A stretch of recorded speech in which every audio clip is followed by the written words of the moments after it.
Les éditions Télème présentent un enregistrement intégral de Trash Vortex de Mathieu Larnaudy, lu par Julien Tiphaine. Première partie. Mais le diable marche avec nous. Chapitre 1. Que Dieu défende la Nouvelle-Zélande. À présent, l'hélicoptère survolait la surface du lac, zébrant les flots sur son passage,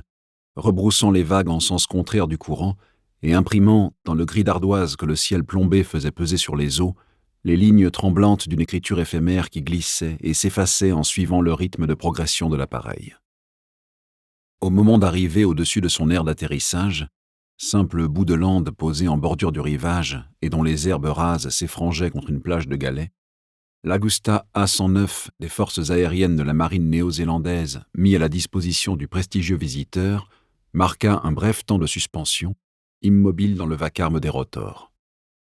Puis il amorça un mouvement giratoire serré, tournant presque sur lui-même, s'inclina vers l'avant, gros insecte dont le nez au sol s'apprête à piquer quelques peccadilles convoitées, se redressa et se stabilisa, les deux rails de ses patins descendant lentement vers la zone où, sous l'effet du souffle propulsé par l'hélice, les herbes se couchaient en ondulant par cercles concentriques sur plusieurs dizaines de mètres, jusqu'aux pieds de l'agent immobilier et du conseiller factotum qui, debout côte à côte, l'un retenant d'une main son chapeau de feutre mou, l'autre sa casquette de baseball frappée du logo d'une équipe américaine, attendait déjà le passager. Ils l'observèrent s'extirper de la carlingue avant même que celle-ci n'ait touché terre, se jeter au dehors d'un bond sans grâce, trahissant aussi bien l'homme à l'aise dans sa pose svelte et hydratée, l'organisme scrupuleusement entretenu, habitué à l'hygiène sportive des entraînements réguliers et des soins afférents, que l'absence de tout don particulier pour ce qui relève des exercices du corps. Il se dirigea dans leur direction, sa parka ouverte, battue par le vent qui le poussait dans le dos, laissant apparaître le même costume bleu marine à la veste déboutonnée et le même genre de cravate club aux rayures bleu ciel et doré, façon blason héraldique médiéval, qu'il portait sur la plupart des images que l'agent immobilier avait vues lorsqu'il s'était livré à quelques recherches sur Internet à propos du fortuné client qui désirait acquérir l'immense ensemble de terrains étalé parmi les monts ceinturant toute la partie ouest des rives du lac Wanaka, dont lui, l'agent, avait été chargé de dessiner les contours et de solliciter les propriétaires privés ou publics afin de les inciter à vendre, usant pour obtenir gain de cause auprès des récalcitrants de la plus simple des méthodes de persuasion, celle qui consiste à acheter des parcelles souvent désertes, n'abritant guère que des marécages, des pâturages à moutons, des rochers, des versants couverts, selon leur exposition, de forêts de sapins ou de bosquets d'arbustes tordus sous des pentes abruptes et pelées qui montent jusqu'à 2000 mètres d'altitude, à des prix bien plus élevés que ce qu'elles valent, c'est-à-dire pas grand-chose. Désormais, la mosaïque de propriété ne formerait plus qu'un unique domaine, dont le nouveau maître était en train de lui tendre la main en souriant, dévoilant cette même mâchoire parfaitement régulière, fruit manifeste de l'opération esthétique d'un chirurgien expert, que l'agent immobilier avait vu transformer, traficoter, affublé de fantastiquement proéminentes dents de vampire sur différents montages photographiques circulant sur le net et réalisés par des opposants à sa personnalité controversée, connu pour ses positions politiques réactionnaires radicales et son soutien tapageur au président affairiste nationaliste dont il avait été, durant la campagne électorale, un des plus importants donateurs et fervents zélateurs, n'hésitant pas à monter sur les podiums aux côtés du candidat pour afficher, le poing en avant, froncement de sourcils volontaire et bouche ouverte en pleine harangue comme pour mordre un ennemi invisible, sa détermination, sa conviction, tandis que son champion, près de lui, buvait du petit lait, comme on dit, se rengorgeant derrière son masque clownesque avec cet étrange rectus bouffon et content de soi qu'il affectait en toutes circonstances possibles et que l'on aurait dit travailler pendant des heures, devant un miroir et avec l'appui d'une batterie de coachs, de communicants, de professeurs de théâtre, non pour se donner un air noble, un air présidentiel, encore moins pour exalter l'éventuelle grâce de ses traits en permanence recouverts d'une épaisse couche de maquillage couleur carotte, mais pour fabriquer précisément cela. Un masque, qui fasse de lui une figure originale, immédiatement identifiable dans la galerie des visages en présence au sein de la sphère médiatique, une sorte de marque déposée virtuelle, une face logo imitable et reproductible, gueule de marionnette animée avec la même plasticité élastique qu'un personnage de cartoon récitant la palette restreinte de facétieuses mimiques que lui applique son dessinateur, sous un improbable toupet blond peroxydé filasse, aplati et, pour ainsi dire gazeux, presque translucide, un stratus en bord de mer un matin d'automne, dont il n'y avait aucune raison de penser qu'il ne soit pas vrai, et qu'on aurait toutefois dit artificiel, volontairement posé là, à la façon d'un postiche outrancier et comique devenu un signe distinctif plutôt qu'une chevelure, comme si modeler, sculpter son propre ridicule avait été de sa part un stratagème visant à désarmer toute tentative de ridiculisation, et que faire de soi une caricature désamorça donc toute caricature. À côté de cette singulière créature politique, l'entrepreneur de la Silicon Valley, avec son costume ajusté, aussi enflammé fut-il dans ses prophéties, ses gesticulations et ses proclamations, paraissait presque fadement conventionnel. Par contraste avec la présence totémique et carnavalesque de la haute et massive stature vers laquelle se tournaient ses encouragements, lui-même se retrouvait à tenir le rôle de gardien d'une étiquette traditionnelle, de sorte que la vieille partition classique entre le fantasque bouffon bariolé et son monarque austère semblait s'être inversée. Le pitre présumé, vêtu sobrement, servant de faire-valoir au candidat à la magistrature suprême enveloppé dans son habit de clown. À tout cela, que l'agent immobilier avait observé comme n'importe qui le pouvait faire en tapant dans une barre de recherche quelques mots-clés appropriés, venait maintenant se superposer devant ses yeux le corps un peu nerveux qui regardait autour de lui le lac, les pans de tourbières, les langues d'herbage d'un vert quasi fluorescent sous la lumière filtrée par les nuages, les coteaux boisés, tout ce paysage qu'il découvrait et qu'il examinait sans paraître, à aucun moment, s'adonner à d'impromptus vertiges contemplatifs, mais plutôt comme s'il passait l'horizon au scanner de ses exigences, prêtant une attention renforcée au sommet dont les crêtes enneigées paraissaient le réjouir particulièrement, sans doute parce que leur scintillement lui donnait l'assurance qu'il n'était pas venu pour rien, et que l'investissement qu'il s'apprêtait à faire était judicieux. Ici, il restait de la neige. Ici, lorsque le monde entier serait devenu une étuve où les populations déplacées suffoqueraient en cherchant un peu d'air et d'eau, lorsque dans quelques années les dernières régions tempérées seraient pleines à craquer et craqueraient, congestionnées de l'intérieur et prises d'assaut aux frontières par des hordes de réfugiés fuyant la chaleur et les guerres que la chasse, la lutte pour la possession des rares ressources potables et comestibles multiplierait inévitablement, lorsque des pandémies à répétition, parfois parties d'un point zéro minuscule, anecdotique, du contact anodin entre un humain et un animal, une piqûre, une expérience de laboratoire foireuse, une ripaille malencontreuse, décimeraient des nations entières parce que leur système de santé serait inexistant, engorgé ou dévasté par des décennies de réduction d'équipements, de moyens et d'effectifs, lorsque les foules indésirables seraient parquées en masse dans des camps ou renvoyées sous les cagnards des pays d'où elles seraient parties, ici, il resterait de la neige. Il resterait la fraîcheur du lac et la paix des tourbières, le calme de la rivière et de ses grèves sinueuses serpentant parmi des prairies, les falaises et les pics surplombants, les combes dévalées par des ruisseaux en cascade. Il resterait la douceur secrète, désertique et hospitalière que ménagerait l'enclavement. De très nombreuses fois,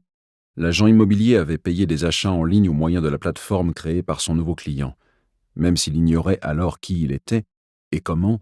Après avoir revendu sa première société au moment où la cote de celle-ci explosait, il avait investi dans le capital d'un célèbre réseau social qui, à cette époque-là, n'en était encore qu'à ses balbutiements avant d'exploser à son tour, valant ainsi à l'investisseur aventurier, lorsqu'il avait cette fois encore décidé de revendre ses parts, une vertigineuse plus-value de 100 000% et une solide réputation de visionnaire, réputation sur laquelle il s'était appuyé afin d'ouvrir son propre fonds de capital risque et de se voir, en su, convié à siéger au conseil d'administration d'une kyrielle d'entreprises du même secteur, toutes d'anciennes start-up devenues de gigantesques multinationales. Dans ces sphères, il ne passait pas seulement pour un fin connaisseur de la tectonique des marchés, un habile détecteur des tendances en devenir, à l'instinct aigu, au flair incontestable, à la hardiesse ostentatoire, mais pour une sorte de penseur,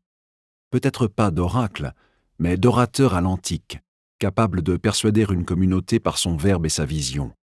de la guider, de lui indiquer, par l'exemple, la marche à suivre, martelant des idées réputées iconoclastes dans les milieux où il officiait et où avait plutôt cours, d'ordinaire, une forme de démocratisme molle au sein duquel la vulgate néolibérale s'abouchait avec un mélange incongru de prédictions transhumanistes et d'œcuménisme moral contemplant béatement les bienfaits de son propre consensus, où la philanthropie individuelle se chargeait de se substituer à l'État-providence démantelé, où des gouvernements d'experts attendaient sereinement leur inéluctable approbation électorale par le biais des candidats qu'ils s'étaient choisis pour les incarner, et soutenant des théories extravagantes et simplettes, qu'on prenait là pour d'intrigantes trouvailles. Le quinquagénaire se disait libertarien,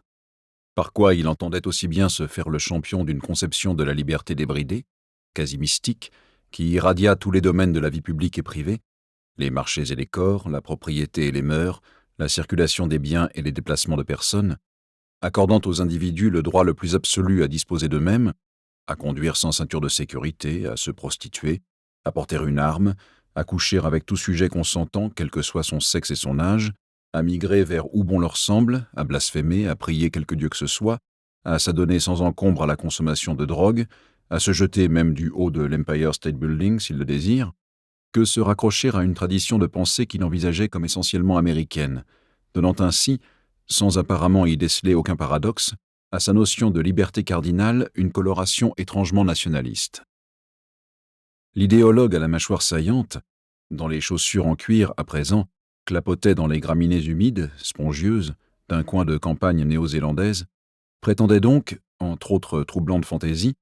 que l'apogée de l'histoire américaine avait eu lieu dans les années 20, au cours de la décennie précédant la Grande Crise,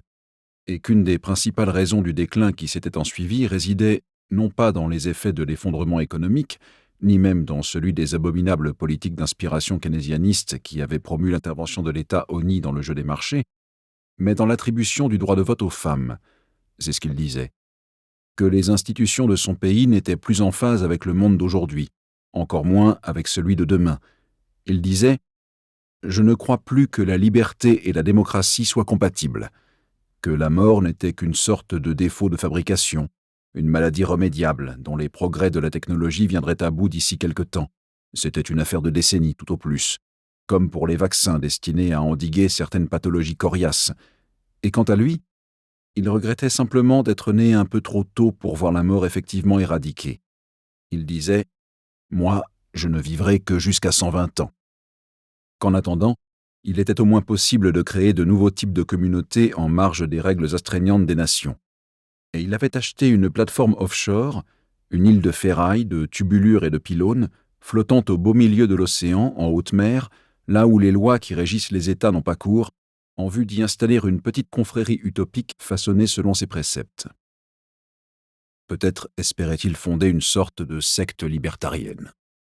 Devenir le gourou d'un petit groupe d'illuminés fidèles, prêts à le suivre dans toutes ses toccades et lubies, y compris les éventuelles frasques sexuelles et autres élucubrations ésotériques que ce genre de regroupement traditionnellement suppose.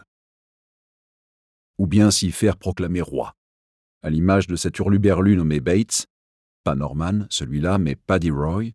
ancien major de l'armée britannique et vétéran de la Seconde Guerre mondiale, qui, un jour de Noël des années 60, à bord d'un petit navire de pêche, en compagnie de quelques amis peut-être mal remis des accabes de la veille, encore avinés, l'estomac malaxé par le pudding et l'eau-de-vie de cerise, l'esprit comprimé par l'étau persistant des vapeurs du réveillon, et voyant dans cette sortie vivifiante au grand air, parmi les gerbes d'eau salée fracassées sur la coque et les rafales du vent glacé, une bonne chance de fouetter leur gueule de bois, avait accosté sur une ancienne plateforme militaire qui avait eu pour vocation de protéger l'entrée vers l'estuaire de la Tamise contre les attaques allemandes. Un simple plateau métallique surmonté d'une tour de défense anti-aérienne, dont les canons avaient depuis belle lurette disparu, capable d'abriter une garnison de 200 soldats logés dans des dortoirs à l'intérieur de ces piliers circulaires jusqu'en dessous du niveau des flots, si bien que certains bidasses dormaient dans une chambrée subaquatique, situé à une douzaine de kilomètres des côtes anglaises dans les eaux internationales de la mer du Nord, pour en prendre possession, y établir une principauté par lui baptisée Sealand et s'en autodésigner souverain.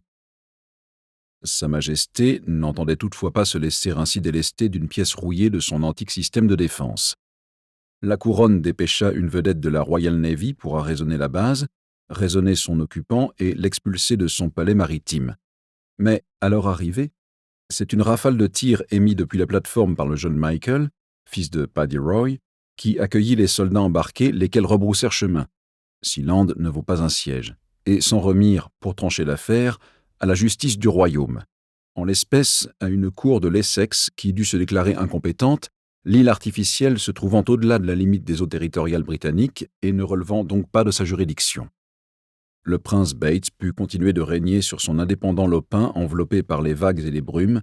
allant jusqu'à le doter de sa propre monnaie,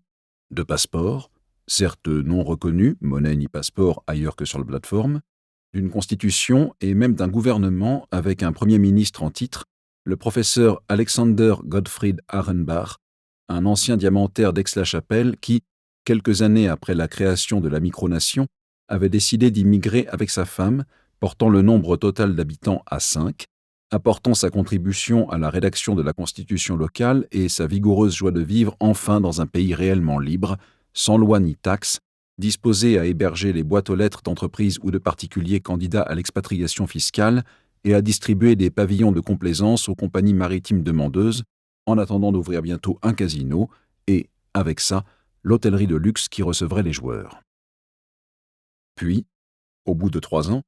Arenbach s'était brusquement retourné contre le prince, tentant de le destituer à la faveur d'un putsch militaire, épaulé par une poignée de mercenaires hollandais et allemands à sa solde, auxquels il avait dû faire miroiter on ne sait quelle récompense, et dont on imagine sans mal la mine perplexe lorsqu'ils avaient débarqué en uniforme, armés jusqu'aux dents, sur un tas de tôle oxydée suspendu à 20 mètres au-dessus des mers, au milieu des stocks de boîtes de conserve et des barils bleu pétrole au couvercle éventré, servant à recueillir l'eau des pluies, d'où ils étaient repartis en emportant avec eux, prisonniers de guerre, le dauphin Michael Bates, tandis qu'Arenbach prenait possession des lieux vidés par son adversaire à la façon d'un chef de junte. Aussitôt libéré, le jeune Bates, à son tour, avait monté une opération afin de déloger les intrus. Il disait les terroristes, et recouvrait son dû, livrant par surprise l'assaut en hélicoptère et, au terme d'un bref combat, sorte de blitzkrieg domestique, boutant l'illégitime locataire, rendant à son père son trône et l'honneur à sa patrie. Quant à l'imposteur Arenbach, après avoir été condamné à la prison, mais il n'y avait pas de geôle sur la base, finalement jeté hors de la plateforme, il fonda le gouvernement de Sealand en exil, en espérant qu'un jour viendrait le temps de la reconquête et des affaires juteuses, pendant que, de leur côté, les Bates, une fois apaisées toutes ces turbulences qui avaient, en quelque sorte, consolidé la légitimité de leur pouvoir, transformant, de fait, en récit fondateur, en geste héroïque, l'excentricité dérisoire et, il faut bien le dire, passablement imbécile d'une famille en mal de reconnaissance, comme s'il avait fallu, pour donner sa caution de réel à ce pays fantoche, une part d'histoire elle-même parodique, recelant la dose requise de fiction diplomatique et de péripéties guerrières, avec sa mauvaise dramaturgie faite de convoitises, de trahisons et de coups d'État qu'on eût dit rejouer à partir des archétypes scellant le destin d'une nation véritable, mais à la façon d'une simulation en modèle réduit, farcesque, satirique malgré elle,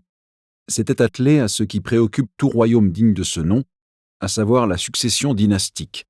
la transmission d'une main vers l'autre de son sceptre de cour de récréation et de la prérogative à régner sur rien, sur du vide.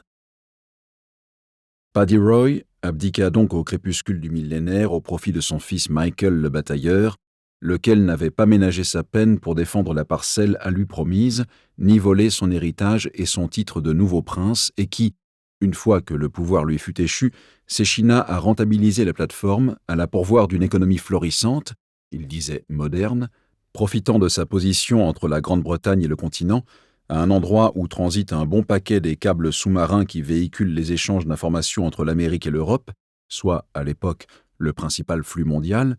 pour offrir à de grands groupes industriels un espace tout trouvé afin d'y entasser leurs serveurs informatiques, leurs centres de stockage de données, cette prometteuse reconversion capotant finalement à cause d'un incendie, ou d'une mésentente quelconque, voire d'une malversation financière, on ne sait pas bien, qui laissa en tout cas le souverain sur sa plateforme désemparée et là, fatigué soudain de se dépeindre en maître d'un pays qui n'existe pas, usé par cette espèce de jeu de rôle grandeur nature dans lequel ses partenaires étaient trop peu nombreux et toujours les mêmes, ou alors trop désinvoltes. Les autres n'y croyaient pas assez pour que lui-même continuât d'y croire, si bien qu'il décida de mettre en vente sa nation, son tas de tôles dont pas grand monde ne voulait, en dépit de sa situation enviable à quelques encablures du littoral, de sa vue imprenable, à tribord sur les plages d'Albion étendues au loin, à bâbord sur l'horizon infini de la mer du Nord, se retrouvant à la fin de l'histoire avec sa plateforme sur les bras en attente d'un acheteur, d'un repreneur, d'un nouveau monarque, de quiconque voudrait bien l'en délester. Peut-être, à l'instar du Premier ministre Félon de Sealand, Le libertarien exalté était-il plus intéressé par l'idée de se créer son paradis fiscal personnel ou son data center expatrié que par le fait de mettre en place une utopie offshore et de vivre une expérience communautaire? Toujours est-il que l'agent immobilier, en le regardant maintenant faire quelques pas, sonder de ses semelles élégantes l'humus moelleux, l'herbe douce de sa prochaine acquisition, et en se repassant du bonhomme les quelques menus traits biographiques qui avaient été portés à sa connaissance, ne pouvait s'empêcher d'en éprouver un sentiment d'irréalité. Non pas, tout de même pas, comme si s'était incarné devant lui quelque créature mythologique soudainement tombée du ciel dans son espace familier, ni comme s'il se trouvait spectateur d'un phénomène paranormal de bazar le mettant en présence d'un être incongru, d'une espèce curieuse d'hologramme touristique transplanté ici afin de visiter cette contrée sauvage, mais plutôt à cause de l'intrusion subite dans son monde d'un autre monde, dont l'existence lui était, se rendit-il compte, jusque-là restée douteuse, réduite à l'état de rumeurs lointaines et abstraites, à un agrégat d'images exotiques et de noms sans rien derrière, à une réserve de rôles secondaires, de rubans de cotations absconses et d'intrigues mineures défilant aux heures creuses sur les chaînes d'information en continu. Si, en quelques décennies de carrière, l'agent immobilier avait vu lui aussi sa profession évoluer, son business changer de forme, l'estimation et la présentation des biens sur le terrain largement remplacées par l'administration d'un catalogue de jolies photos et de notices descriptives stéréotypées déposées sur un site internet, et il se dit qu'au fond, il avait parfois un peu la même fonction que la plateforme de paiement en ligne qu'avait fondée son client, servir d'intermédiaire virtuel entre un vendeur et un acheteur. Jamais il n'eût imaginé que la Nouvelle-Zélande deviendrait un Eldorado tempéré, ni que son métier consisterait un jour à composer des propriétés sur mesure pour des milliardaires parachutés, fuyant, prévoyant de fuir, l'apocalypse ou une révolution, ce qui signifie pour eux peu ou prou la même chose, et désireux de venir s'y réfugier. Jamais il n'eût pensé que des fermes isolées, des amas de rocailles, des étangs à roseaux, des fourrés obscurs et des morceaux de landes désertes à quoi lui-même ne prêtait guère attention, éveilleraient l'avidité de personnes comme le libertarien au dentier rutilant et nombre de ses pairs de la Silicon Valley, et avec eux maints autres entrepreneurs californiens ou new-yorkais, en tout plusieurs milliers d'Américains au nom desquels avaient été récemment déposées des demandes de nationalité et de permis de construire auprès des autorités un peu partout dans le pays,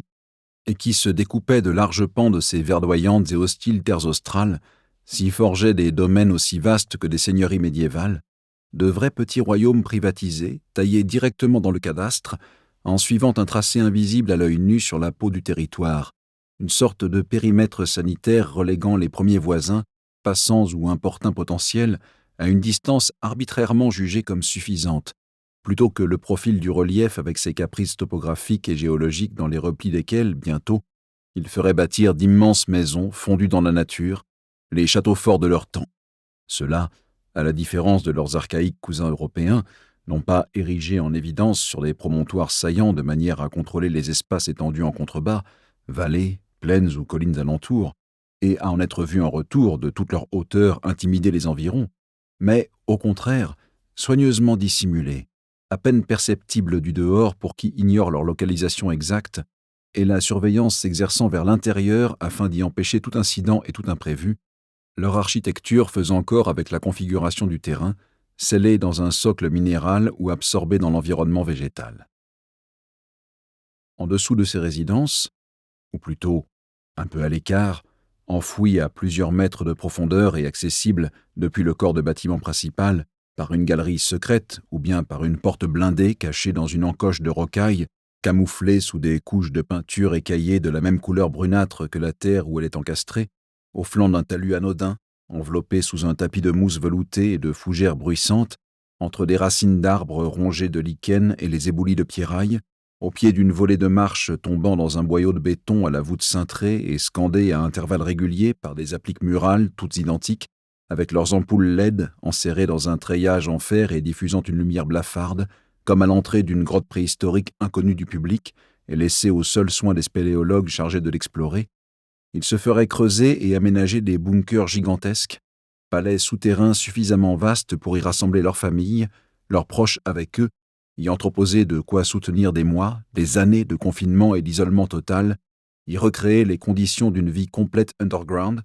Il ferait pourvoir leur refuge de tous les conforts, cuisine équipée et chambre douillette, suite parentale et lit king size, salon cossu aux meubles en bois, fauteuils en cuir et canapés moelleux, home cinéma, salle de sport, table de jeu revêtue de son tapis vert pour y taper le carton, faire un poker entre amis, cave à vin et à cigares, fumoir avec conduit d'aération encaissé dans le sol de la forêt du dessus et solarium artificiel agrémenté d'une plage de sable fin où patientent des chaises longues en attente de corps indolents à prélasser, salle à manger avec table de banquet pour 30 personnes, des écrans dans toutes les pièces, de grands tableaux photographiques paysagers rétroéclairés insérés dans les parois pour faire oublier l'absence d'ouverture vers le dehors, tous les luxes, sauf celui de l'air libre et du ciel ouvert. Et l'agent immobilier savait bien que l'habitat sécurisé clandestin qui bientôt serait construit ici, quelque part, à un endroit que lui-même ignorerait et choisi dans le secret par les ingénieurs de Terravita, l'entreprise spécialisée dans ce genre de construction post-apocalyptique, les fabricants de la Rolls du bunker, les maîtres artisans de l'abri anti-atomique, du terrier de prévention contre les tsunamis et de la caverne de protection contre les chutes de météorites, les orfèvres de la disparition douillette orchestrée, à laquelle serait confiée la tâche de construire ce petit monde en vase clos, ordonné, immuable, destiné à se substituer au monde extérieur, un monde minuscule pour tenir le monde à distance, un monde à soi pour se prémunir contre le monde commun, un monde qui soit le moins possible un monde. Il savait que cette alvéole à venir, cette espèce de matrice encavée, définitive au lieu d'être originelle, cet antre de régression protectrice tellement contraire, pourtant, aux valeurs de pionniers vigoureux et pleins d'audace, chantre d'un espace ouvert à conquérir, dont s'emparer, que professent les libertariens, était, bien plus que les merveilles naturelles alentour que l'entrepreneur de la Silicon Valley embrassait du regard en feignant désormais de s'extasier, la seule raison qui l'avait poussé à prendre son jet privé pour traverser le Pacifique, atterrir sur l'aéroport de Dunedin, où l'attendait l'hélicoptère réservé pour lui, et survoler la Pampa, les lacs renfoncés dans leurs bassins de verdure ondoyante, les chaînes montagneuses jusqu'à ce coin paumé où son factotum l'avait devancé pour préparer son arrivée et où il demandait, une nouvelle fois, à l'agent immobilier de lui montrer où passeraient les frontières de sa future propriété. Et tandis que l'agent s'exécutait en traçant dans l'air avec le doigt une ligne imaginaire qui parcourait, tout autour d'eux, les formes présentes dans le panorama, par là et là-bas derrière,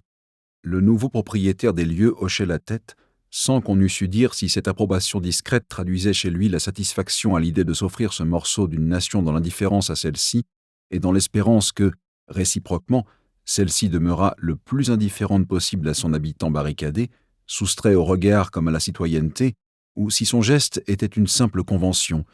une marque de politesse, juste pour signifier qu'il écoutait ce que l'autre avait à lui dire et regardait ce qu'il désignait. Puis le conseiller factotum se racla la gorge. En faisant un geste léger de la main, comme pour rappeler son existence à ses deux compagnons absorbés dans leur contemplation des étendues, il força la voix pour dire « Monsieur Morlater, s'il vous plaît,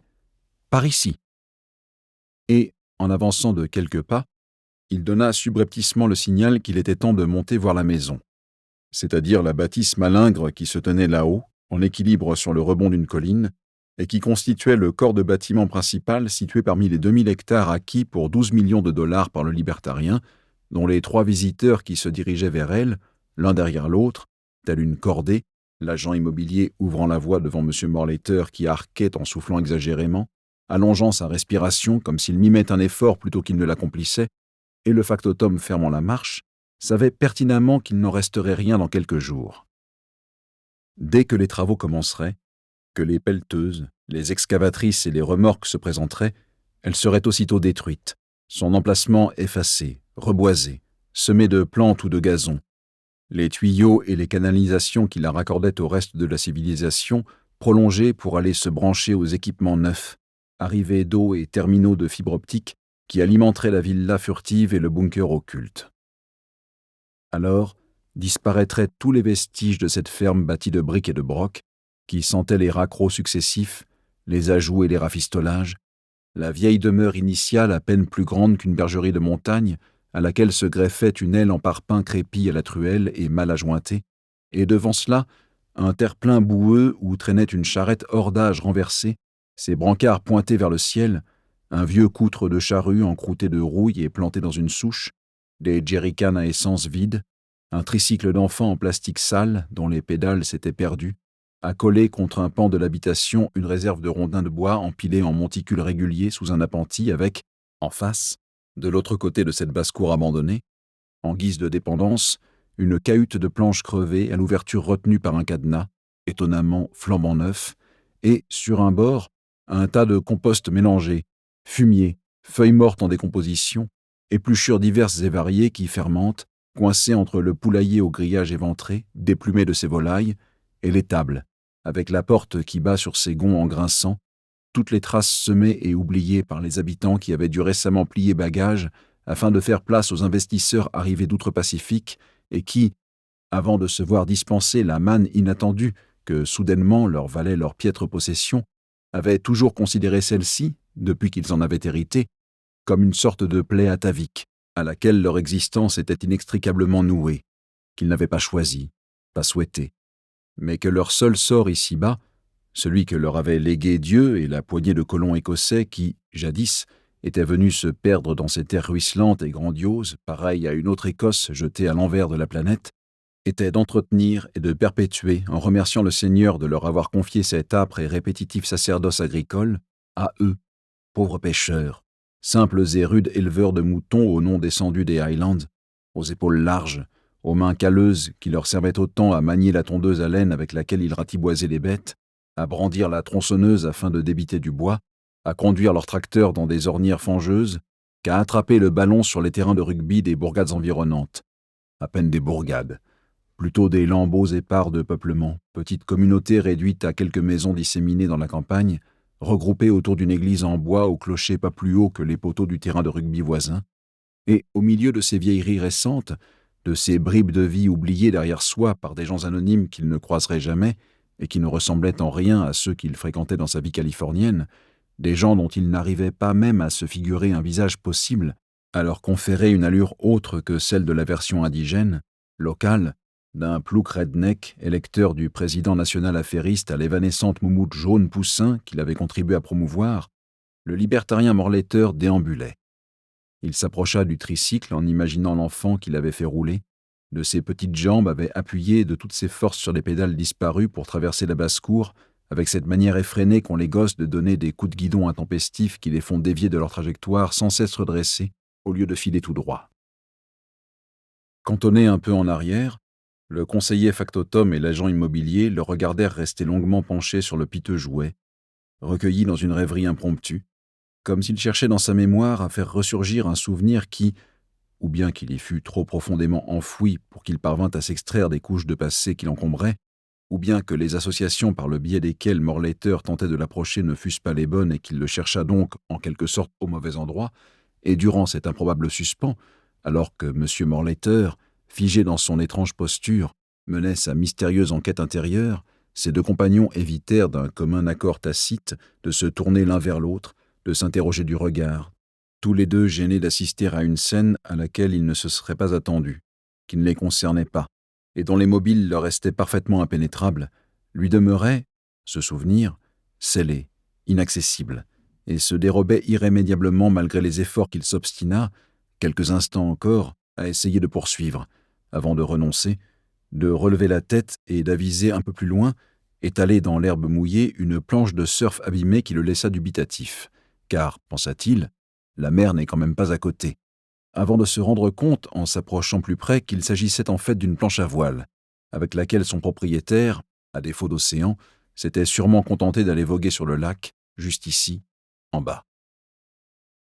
Il en était là de ces minutieuses inspections incongrues, des vagues d'interrogations improbables et sourdes qu'elle paraissait soulever en lui et auxquelles ses comparses de fortune, avec patience, l'observaient se livrer sans oser le perturber, si bien qu'ils restaient plantés ridiculement sur leurs jambes raides, ne sachant comment manifester leur présence auprès du libertarien absorbé, lorsque le vent, qui, tout à l'heure, dans la prairie avait faibli jusqu'à n'être plus qu'un filet d'air, se remit à souffler en rafales subites, provoquant de conserve chez tous les trois le réflexe immédiat de détourner la tête, de s'emmitoufler, de remonter leur col, et extirpant de sa torpeur Morletter qui fut pris d'une quinte de toux. D'un air agacé, il attrapa à l'intérieur de sa parka un smartphone dont il fit, d'un glissement de l'index, défiler l'écran sur lequel il pianota quelques instants, avant de le remettre à sa place, puis de revenir à grands pas, sans plus s'attarder sur les souillures et les babioles qui jonchaient le terre-plein, les reliquats dérisoires des fermiers expropriés, vers l'agent immobilier et le conseiller factotum qui commençait à piétiner, à avoir hâte de redescendre et de reprendre le chemin en ligne droite qui les ramènerait sur la zone où, déjà, le pilote de l'Agusta A109 qui, depuis sa cabine, avait dû guetter l'évolution des silhouettes qu'il apercevait en haut de la colline, remettait les rotors en route, prêts à décoller. Chapitre 2. Le théâtre et les opérations. Sur le toit apparut la silhouette du sniper embusqué, dissimulée jusqu'à présent par une balustrade en briques et soudain redressée, offerte à la vue du soldat qui, d'un unique geste souple, en se dégageant sur le côté, mettant un genou au sol et s'abritant derrière l'arête d'un mur au crépi effrité, épaula, tira, dégomma la cible dont le carton peint en noir vola d'un coup en éclats, laissant la silhouette déchiquetée. Une seconde puis deux s'écoulèrent, où le tireur resta en position, guettant le moindre mouvement qui serait venu du toit du bâtiment, avant de reprendre sa progression avec sur ses talons, qui le suivait en essayant de calquer ses déplacements sur les siens, de copier les inflexions de tout son corps, pareil à un danseur qui imiterait les gestes d'une chorégraphie avec un infime temps de retard, un deuxième fantassin, la tête cuirassée dans un casque en acier badigeonné du même camouflage Europe centrale, avec une même caméra plaquée au-dessus du front pour filmer en temps réel l'action qu'il était en train d'accomplir, la gueule peinturlurée aux mêmes couleurs que son treillis et que sa coiffe blindée, le FAMAS mobile, pointé vers l'avant, qui balayait l'horizon, l'œil vissé au viseur, et derrière lui le Chicano reconnaissable aux deux raies noires qu'il se traçait aux pommettes lorsque la séance de maquillage commençait, afin de ressembler à Tom Brady et au quarterback de la NFL. Après eux, venait Igor, pareillement harnaché, puis Malo, l'un collant à l'autre. Et d'ailleurs, ces deux-là avaient l'habitude de s'emboîter, ricanaient souvent leurs camarades, et eux ricanaient aussi, à condition qu'on ne le dise pas trop souvent et surtout qu'on le dise toujours avec dans le ton une bienveillance hilare. Il faut que la blague sonne graveleuse, que le rire soit gras, pour se purger de tout sous-entendu pernicieux et qu'on ait la gaudriole complice, qui soude les esprits, à défaut d'avoir trop de mots à échanger au sein du régiment, où un français rudimentaire, appris le plus souvent à la va-vite en même temps que l'on s'engage, un chapelet restreint de vocables articulés plus ou moins correctement, comme on peut, à la va comme je te pousse, sert de mode de communication minimale entre les hommes, suffisant toutefois pour mener les opérations requises et les exercices,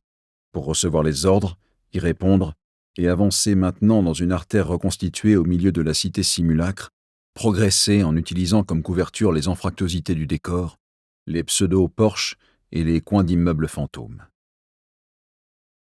Au bout de certaines courses, lorsqu'il marquait un arrêt,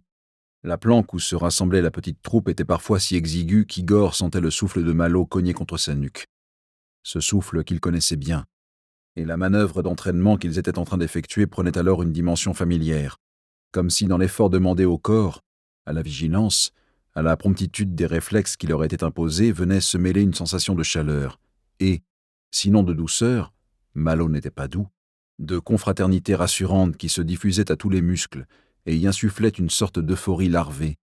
inoculant à travers la chair tout entière l'élan pour se mouvoir à nouveau et gagner, à quelques mètres de là, un autre abri, cette fois faisant face à une sorte d'aire de parking, distribuant sur des alignements de garages aux rideaux de ferraille roulant abaissés, inspirés par ceux que l'on voit à l'arrière des bâtiments dans les quartiers de petits ensembles résidentiels, dont cette section de la ville factice offrait une réplique, derrière quoi se trouvait une allée bordée d'autres immeubles dépeuplés, ceux-là plus hauts, avec des étages nombreux et des fenêtres poinçonnant les façades ouvertes au vent, sans vitres ni volets, par lesquels on voyait le ciel, car au fait de ces simili HLM, on n'avait pas pris la peine de poser le moindre toit destiné à protéger la vie imaginaire de quiconque, si bien que ces masses spectrales, habitations sans habitants, dénuées de finition et de fignolage, ressemblaient moins à des logements qu'à des ruines industrielles, grandes carcasses évidées, posées sur un immense terrain vague dégagé autour d'elles, réduites à de fines parois plantées sans fondation, trop étroites et chétives pour porter des étages, des cages d'escalier, des paliers, des charpentes, toute l'armature qui rend une construction habitable. Depuis le ciel, on aurait pu croire que ces cloisons n'étaient que des séries de marques dessinées sur le sol, à peine plus large que les lignes blanches quadrillant un terrain de sport, qui divisait les surfaces conformément aux règles d'un jeu inconnu, parmi quoi les bataillons de soldats, petits points sombres et mobiles, se déplaçaient, insectes caparaçonnés, selon un ordre combinatoire au code en apparence énigmatique, mais non moins rodé que l'organisation sociale de certains hyménoptères, abeilles ou fourmis, chacun y jouant son rôle de rouage d'une mécanique d'ensemble où l'individu se dissout dans le mouvement auquel il prend part, dans la fonction qu'il y occupe. Et Malo se souvenait,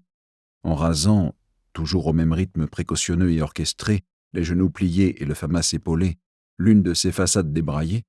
que lorsqu'il était entré dans la Légion, tout de suite, il avait aimé plus que tout le reste, plus que les armes belles et la camaraderie virile, plus que la discipline sévère imposée au corps et à l'esprit, que les bitures de permission et l'élégance, la pure classe, de l'uniforme, du képi blanc et des épaulettes à franges rouges,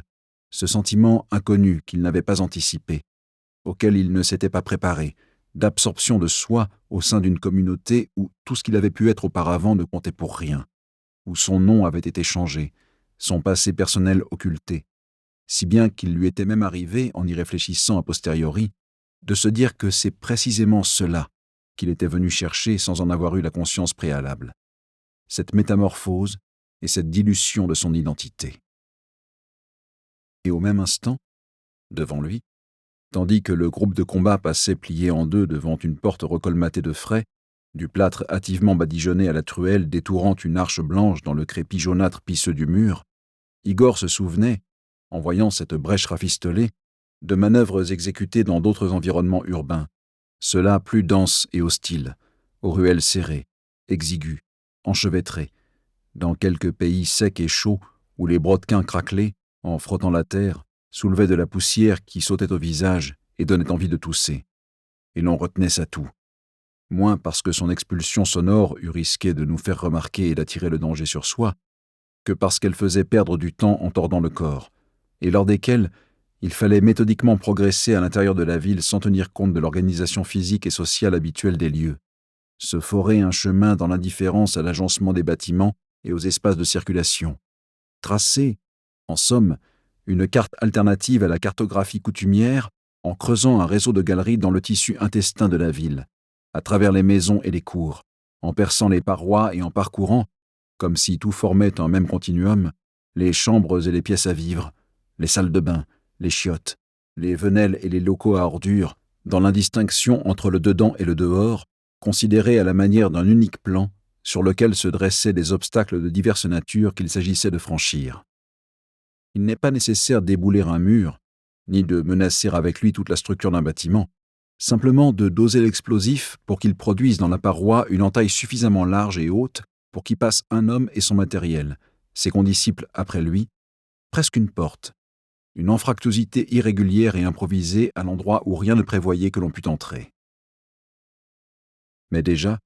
de la vision qui venait de fuser dans son esprit ne restait plus qu'une vague impression diffuse, la réminiscence d'une odeur de poudre aussitôt dissipée, la sensation persistante de la poussière qui vole, colle au visage et aux paupières, crispe et tire la peau des joues, alors qu'il franchissait maintenant, en courant, en diagonale, une vaste esplanade de terre battue striée d'empreintes laissées par les chenilles des chars d'assaut qui s'y étaient entraînés tout à l'heure, les soldats abandonnant ainsi derrière eux le quartier dit zone d'habitation moderne, pour aborder, après avoir sauté par-dessus deux fossés, une route goudronnée au marquage pointillé blanc ordinaire,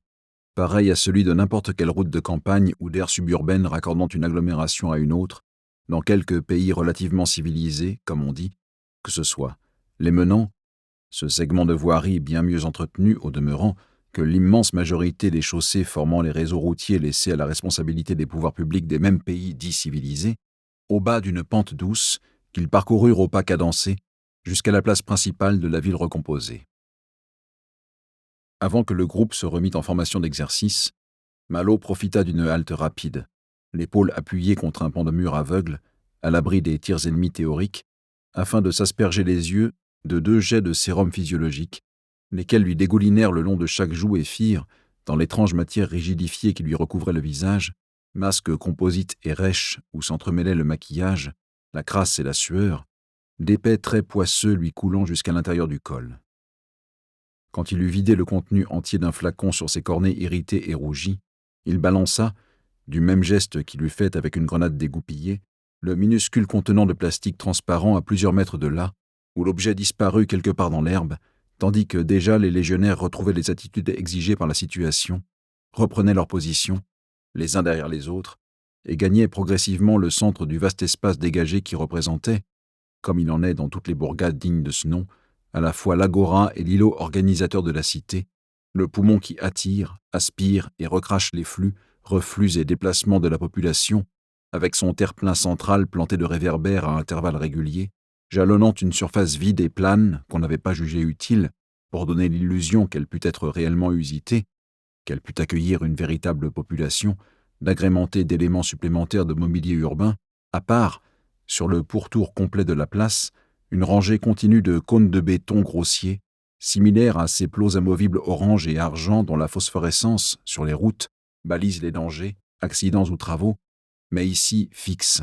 scellés dans le macadam, et comme recouverts d'une croûte de lourd enduit grisâtre leur donnant l'allure d'énormes plombs de maçon dont on aurait retiré la ficelle, le tout encadré, sur chacun des côtés de la place, par un rectangle d'avenues identiquement rectilignes, coupé par un ensemble de rues adjacentes, débouchant depuis différentes directions, et bordé par des édifices de divers aspects et volumes,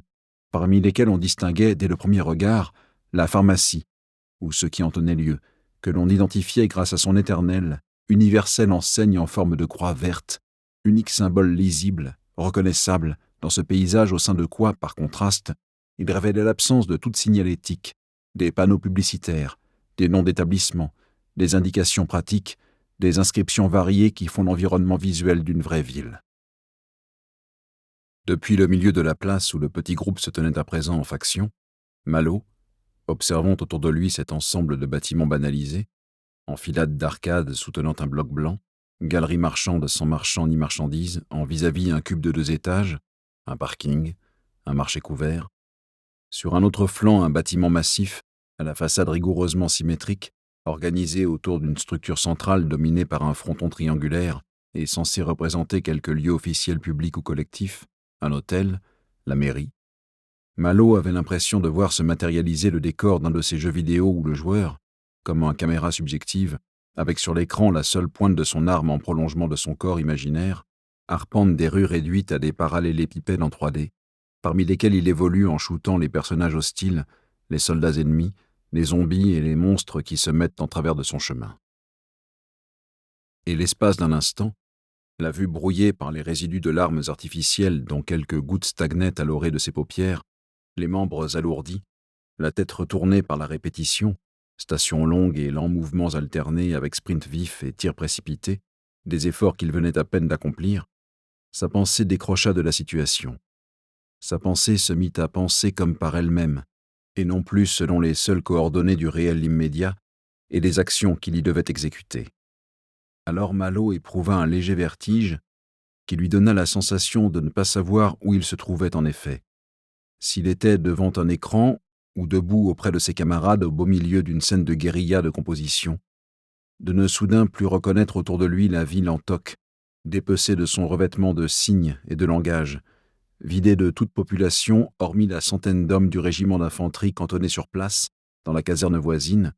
sur une autre partie du même camp militaire de Sissonne, dont les 6000 hectares hébergeaient le centre d'entraînement aux actions en zone urbaine, et servant, au cours de certaines opérations, de force adverse, autrement dit d'ennemis fictifs, de sparring partner, prenant l'aspect tantôt d'une unité organisée, tantôt d'une milice, tantôt encore de membres d'une population civile, face aux troupes venues s'offrir un petit séjour de crapahutage et d'immersion, il disait, d'acquisition des savoir-faire techniques et tactiques, sur les 3 sites de simulation que compte le camp. Puis les voix des camarades qui bruissaient autour de lui. Une plaisanterie. « Oh, tu te chies dessus, Malo !» qui fusa. Et aussitôt un commandement qui retentit, sans le ramener vraiment à lui-même, sans l'extraire complètement des flottements de sa pensée, lui intimèrent de passer son famas en bandoulière et d'emboîter le pas à la troupe, d'y prendre son rang machinalement. Et les soldats, ainsi en ordre après leur courte pause, empruntèrent la direction du sud pour entamer la phase suivante des exercices. Par l'une des rues remontant depuis la place principale, ils quittèrent celle-ci, s'éloignèrent en passant quelques dizaines de mètres plus loin, devant un bâtiment pourvu d'une sorte de tour carrée aux dimensions étranges, basse et large, comme si on en avait scié la partie supérieure, accolée à un gros pavé de la même couleur gris sable dont le toit plat était entouré d'un parapet, le tout çà et là ponctué de minces ouvertures en ogive,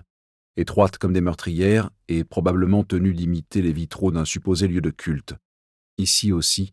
on avait opéré une neutralisation des signes, religieux cette fois. L'édifice se devant de figurer indifféremment une église, une synagogue, quelque espèce de temple que ce soit, mais, dans les faits, son architecture vaguement orientalisante, pour n'importe quel œil profane, plus que tout autre sanctuaire, évoquait une mosquée ordinaire de dimension médiocre, telle qu'on en trouve dans les faubourgs d'une ville arabe ou dans la campagne au Moyen-Orient, si bien qu'entre eux, les gars de l'infanterie de Sissonne ne l'appelaient jamais qu'ainsi, la mosquée, ou éventuellement les râteaux, en référence aux antennes installées sur le toit de la tourelle et à leurs branches métalliques hérissées. Après quoi,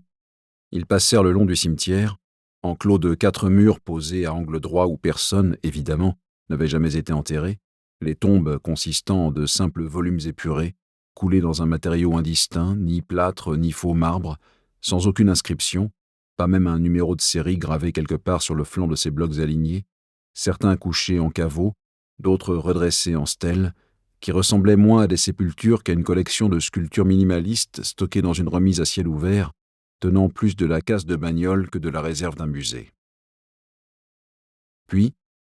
en bifurquant derrière le cimetière sur la gauche, en direction de l'est, le groupe se trouva devant une vaste étendue d'herbes sèches et de mottes de terre craquelées, nue comme un terrain d'aviation, au bout de laquelle s'élevait la lisière d'une forêt et un dense rideau de verdure, arbres et fougères épaisses, impénétrables pour le regard. Les hommes reprirent alors la direction du nord, en enfilant une large avenue bitumée en légère courbe, laquelle contourne cette maquette à l'échelle 1, portée aux dimensions d'une ville entière et construite sur l'emplacement d'un ancien village médiéval ayant jadis appartenu à une abbaye depuis longtemps disparue et dont il ne restait déjà plus qu'un mince ensemble de fermes éparses, avec leurs moutons bêlants et leurs champs de céréales étalés dans la plaine, lorsque, à la fin du XIXe siècle, les paysans avaient été expropriés en vue de créer, en lieu des pâturages et des labourages, un premier camp militaire qui ne fut d'abord qu'une aire de tir et de manœuvre. Quant aux fermes, elles avaient commencé par servir de cible pour les tirs d'entraînement de l'artillerie française, puis elles avaient été entièrement détruites durant les batailles de la Grande Guerre par des tirs qui, ceux-là, n'avaient plus rien d'un exercice. La terre avait été labourée d'une autre façon, par les obus et les croquenaux. Depuis, la guerre avait bien changé. Aux batailles, aux obus, aux croquenaux,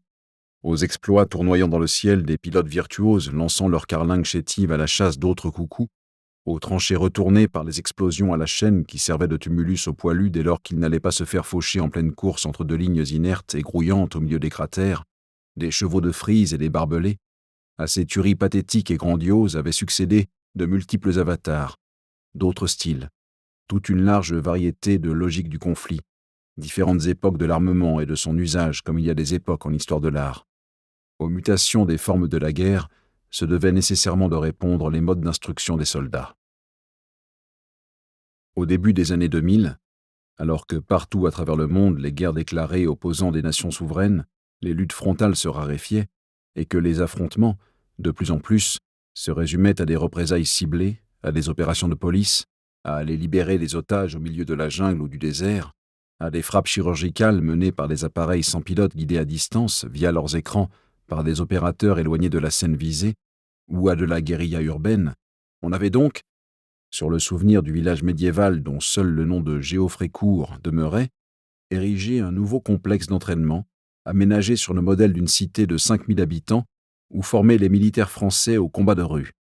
Des bataillons de nombreux régiments d'infanterie, de la Légion étrangère, mais aussi de plusieurs autres armées européennes, et même des Émirats arabes unis, venaient faire usage de la ville simulacre, tourner autour de la mosquée postiche,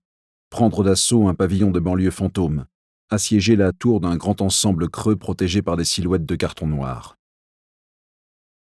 La rivière artificielle était d'un vert boueux lorsqu'Igor, en tournant la tête, y expédia, depuis le pont sur lequel la troupe était en train de passer, un vigoureux crachat.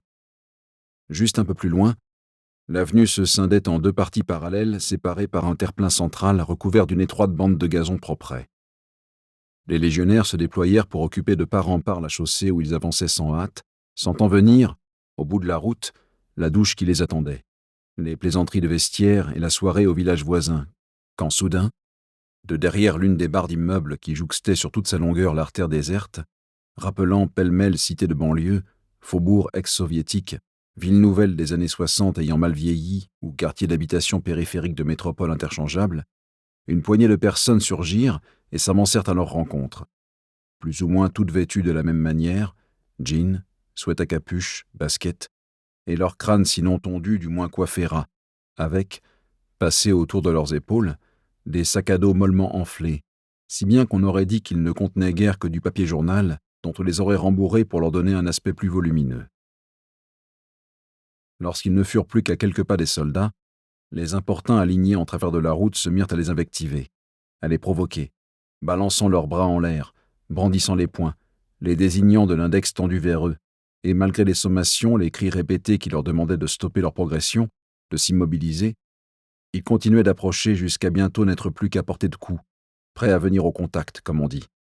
Et sans cesser toutefois de prendre à partie les légionnaires resserrés en un rang homogène, impassibles, essuyant pendant plusieurs minutes sans broncher les insultes, les sales bâtards et autres on vous encule,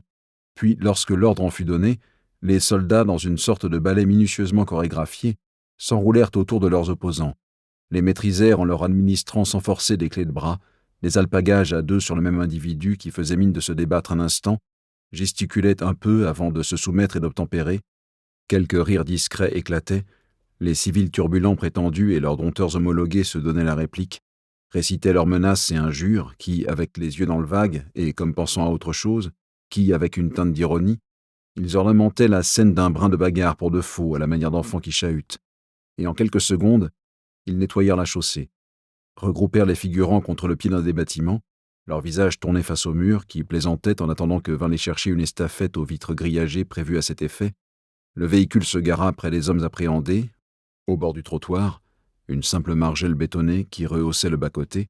et, un à un, les légionnaires les firent monter par l'arrière, asseoir sur les bancs latéraux.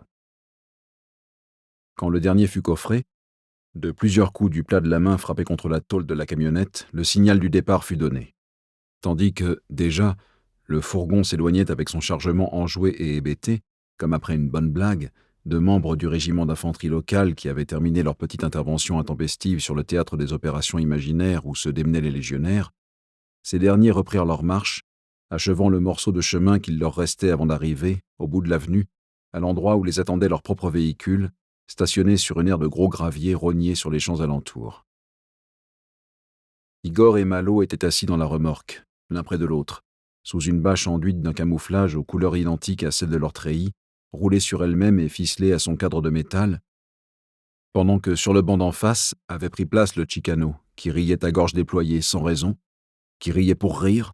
sans une once de pudeur ni de gêne à l'idée d'exposer au grand jour, à la vue de ses compagnons entassés dans la guimbarde, sa mâchoire où quelques dents manquaient et où certaines autres présentaient d'affreux plombages et de spectaculaires cavités noires, lesquelles lui avaient valu lors d'une mémorable cuite collective cette remarque d'un de leurs camarades, un Belge.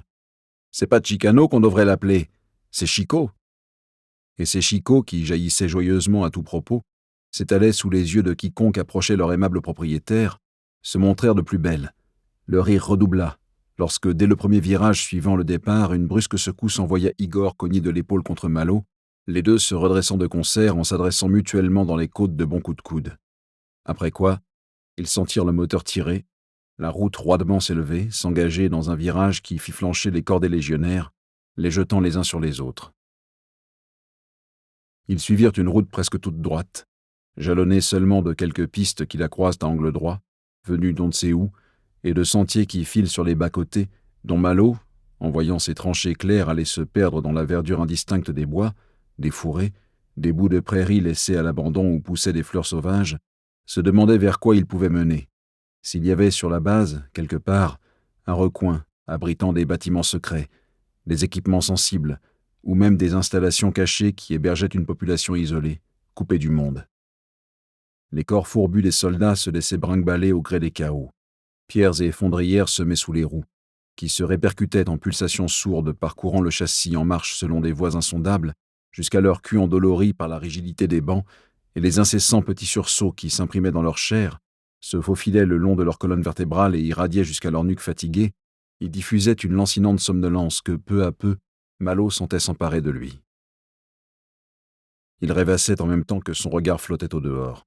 à la surface du paysage, épousant le flux continuel des apparitions fugaces et l'effacement liquide des choses, des arbres et des artefacts qui, çà et là, s'y mêlaient, pylônes et cahutes aux fonctions indéterminées, transformateurs électriques et champs de tir, ateliers mécaniques dont les portails s'ouvraient sur des machines inertes et morceaux de terre brûlés autour desquels reposaient des cercles de vieux pneus qui semblaient constituer les traces de rituels chamaniques inconnus, n'écoutant qu'à peine la conversation décousue qui se poursuivait dans la remorque, la voix du Chicano et celle d'Igor se répondant, qui avaient deux manières différentes de rouler les airs. Le premier tel un torrent de petits cailloux qui dégringolait dans une pente abrupte à flanc de montagne, ou, lorsqu'il s'échauffait quelque peu, comme le débit d'une mitraillette emballée. Le second en un raclement guttural qu'on aurait dit retenu au fond de sa gorge et longuement mûri avant d'être expectoré dans un effort intense. Et parmi l'entrelac de ces pétarades et de ces grondements, sous quoi couraient les vombrissements intermittents du moteur, Malo avait de plus en plus de mal à mettre à jour le sens des mots qui, maladroitement, circulaient. Il ne sut pas s'il s'était assoupi un instant. Il ne se souvint pas d'avoir quitté des yeux le défilement du dehors. Il s'aperçut seulement que son menton, appuyé sur ses mains croisées contre la bouche de son famas posée à la verticale, était humecté d'un filet de bave écoulé entre ses lèvres,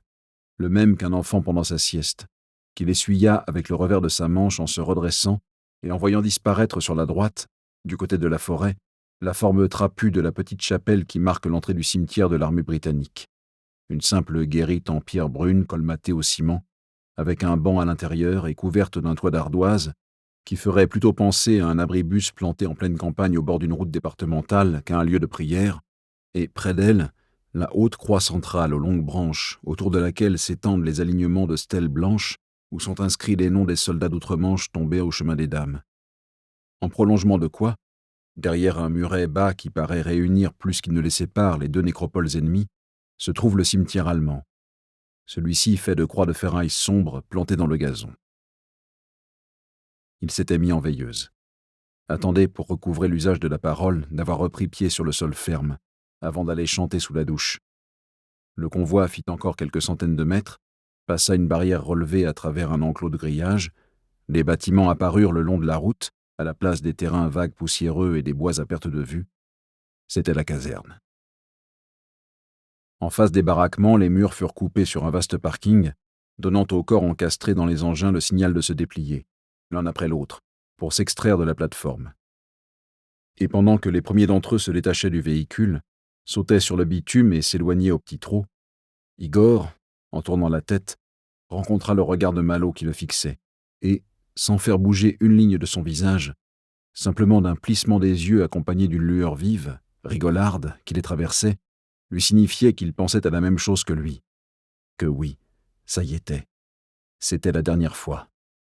Maintenant qu'ils avaient tous les deux décidé de quitter en même temps la Légion pour aller dans le privé, ils disaient, avec leur accent respectif, dans le privé, c'était la dernière fois qu'ils accomplissaient ce rituel de fin d'entraînement, qu'autour d'eux s'agitaient, les frôlaient dans la promiscuité extrême des transports militaires, les visages de leurs compagnons qu'ils ne verraient bientôt plus. La dernière fois, se disaient-ils, qu'ils sentaient contre leur peau le contact rugueux de l'uniforme raidi par la poussière qu'ils s'apprêtaient à quitter. Enfin, à leur tour, ils descendirent de la remorque et s'avancèrent sur l'esplanade asphaltée où stationnaient, devant des portes de hangars grandes ouvertes, les 4 chars AMX-30 que compte le camp de Sissonne, lesquels paraissaient, avec leurs canons baissés, inclinés vers le bas, fouiller la terre à la manière de gros animaux à trompe à la recherche du menu fretin rampant qui les rassasiera, ou bien humer les vapeurs mêlées qui affleuraient à la surface du sol, tout comme, au même instant, à l'autre bout du terrain militaire, à l'endroit que les soldats tout à l'heure avaient laissé replonger derrière eux dans son désœuvrement léthargique de décor vide, sa pure vacance de simulacre inhabité, était en train de le faire un renard solitaire qui paraissait suivre obstinément une piste incertaine, improbable, longeant la place, passant sous les arcades, traversant l'avenue fantôme en hâtant un peu son pas à l'est sur le macadam, et s'introduisait sur le terrain vague formé par l'interstice inutilisé entre 2 bâtiments, furetait du museau dans les broussailles où l'attirait quelque odeur intéressante, peut-être le fumet évanescent, demeuré après le passage d'une proie potentielle. Et du bout de la truffe, il frôla la fiole en plastique contenant un fond de sérum physiologique que Malo avait balancé là, plus tôt dans l'après-midi. Il s'arrêta un court instant au-dessus de l'objet minuscule égaré dans l'herbe, dont il lapa, d'un coup de sa fine langue râpeuse, la goutte d'eau salée qui s'était formée à l'extrémité, avant de s'en aller pousser plus loin ses investigations olfactives, en s'enfonçant dans les fourrés qui partaient à l'écart des installations, vers la forêt. Chapitre 3. Les apocalypses de chevet. L'agent immobilier les raccompagna, main serrée, regard franc de ceux qui ont conclu un deal dont les termes conviennent à toutes les parties, se quitter bons amis, si l'on ne doit jamais se revoir. Puis il observa Morlater et son conseiller embarqués dans l'hélicoptère, ce dernier monter, virer, repartir à vive allure à travers le lac, dans la direction de l'autre rive, au-delà de laquelle sont d'autres lacs, d'autres collines, et au bout, sur le Pacifique, Dundee. Il sentit alors, sans l'avoir anticipé, une tension se dénouer quelque part dans son corps, une félicité douce l'envahir, chasser et prendre la place de l'inquiétude sourde dans laquelle il avait été maintenu durant tout le temps que le libertarien aux dents parfaites était resté. Non qu'il doutât que la transaction finalement eût lieu, encore moins de l'adéquation entre le territoire qu'il offrait et la demande du néopropriétaire, mais plutôt par orgueil,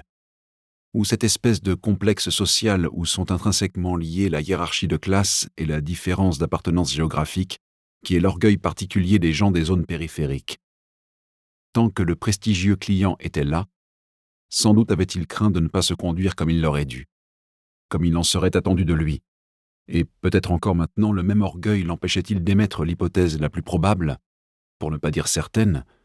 à savoir que le libertarien se foutait éperdument de la manière dont l'agent immobilier se comporterait. S'il serait rustre ou courtois, déférent ou revêche, brun ou roux, avec quel accent il parlerait et quel genre d'accoutrement il porterait, pourvu que ce qu'on lui mette sous les yeux fût conforme à ce qu'il avait imaginé et désiré. Désormais seulement qu'il était certain de ne plus commettre quelque impair dont il serait ressorti contrit, humilié, et qui aurait, en quelque sorte, entaché la transaction, ravalé sa chance, son jackpot, au rang d'une aumône à lui faite et non au fruit d'un acte professionnel méritant et remarquable, lui qui était plus habitué à fourguer les habitations standards de lotissements pavillonnaires dans les faubourgs de Timaru ou de Christchurch à des familles modestes, d'ailleurs semblables à la sienne, pour qui chaque mètre carré supplémentaire représentait une victoire arrachée sur le sort, qu'à forger sur commande des domaines vastes comme des comtés pour des milliardaires soucieux de souscrire une assurance contre l'apocalypse, enfin pouvait-il monter tranquillement dans son 4x4, faire démarrer le moteur, écouter son bourdonnement, sentir les vibrations légères remonter via son siège à travers tout son corps, en songeant qu'avec la commission aberrante que lui rapporterait cette vente, il aurait bientôt largement de quoi s'offrir un nouveau modèle. Un véhicule plus gros, plus rapide, plus confortable que celui au volant duquel il reprit alors la route qui longe le lac en direction du nord, laissant son regard flotter à la surface des eaux ridées par le roulement lancinant des vagues minuscules, fugue monotone que seul interrompait le triangle blanc d'un voilier croisant du côté de l'embouchure de la rivière, avec, en toile de fond, les monts au-delà desquels, derrière d'autres monts encore, s'étiraient des vallées presque inhabitées, abritant en leur sein, écrin de sauvagerie intouchée, cette hostilité primitive du monde qui était devenue une denrée tellement précieuse, et où certains congénères du libertarien forcené, et parmi eux des personnalités bien plus célèbres que lui, dans le même temps que lui, non pas à son exemple, mais en vertu des mêmes idées et des mêmes moyens, afin de conjurer les mêmes peurs, s'étaient dotés de similaires refuges démesurés, s'étaient partagés des contrées pour y préparer leur pénate post-exil, à l'image de tels hauts pontes de la finance de Wall Street, de ceux au nom de qui on accole presque systématiquement une flatteuse métaphore carnassière, le requin ou le loup, et qui paraissent mettre un point d'honneur à s'apparier au poncif éculé dont on les affuble, qui avaient élu domicile sur les collines dominant le lac Wakatipu,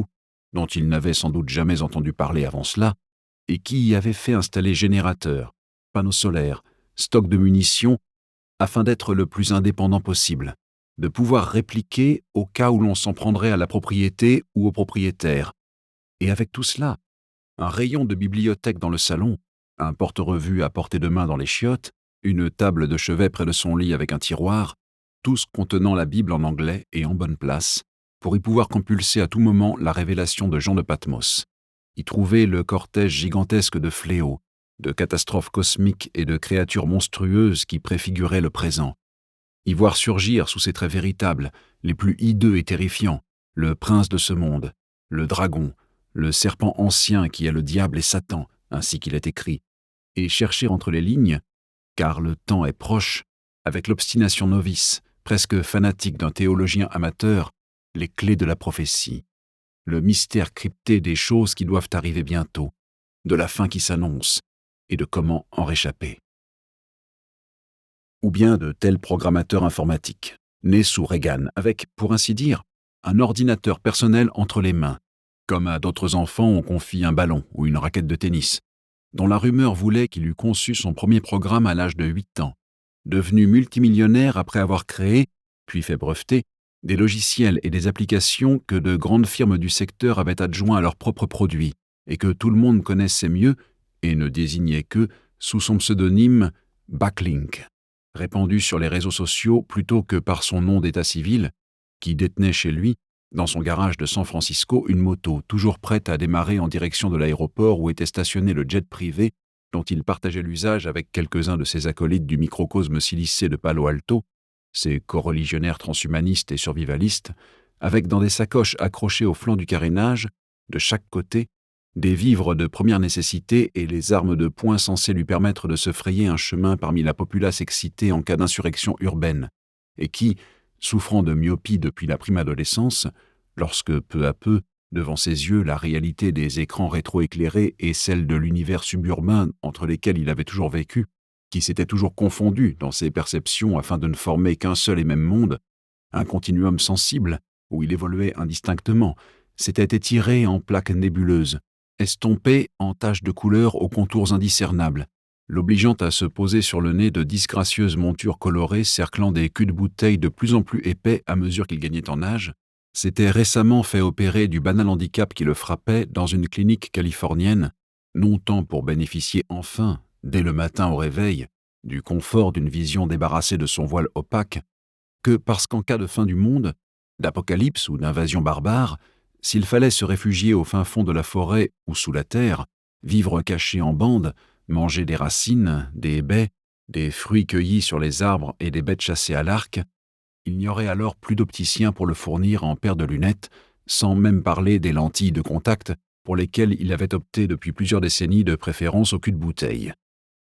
Et il était allé s'allonger sur un fauteuil de chirurgien, il avait présenté son visage, avec sa peau grêlée, constellée par les traces d'une acné juvénile dont son air d'adolescent attardé eût pu laisser croire qu'il n'avait cessé d'en souffrir que 2 ou 3 ans plus tôt, sous une sorte de masque métallique qu'on lui avait ajusté afin de maintenir son front immobile et ses paupières ouvertes,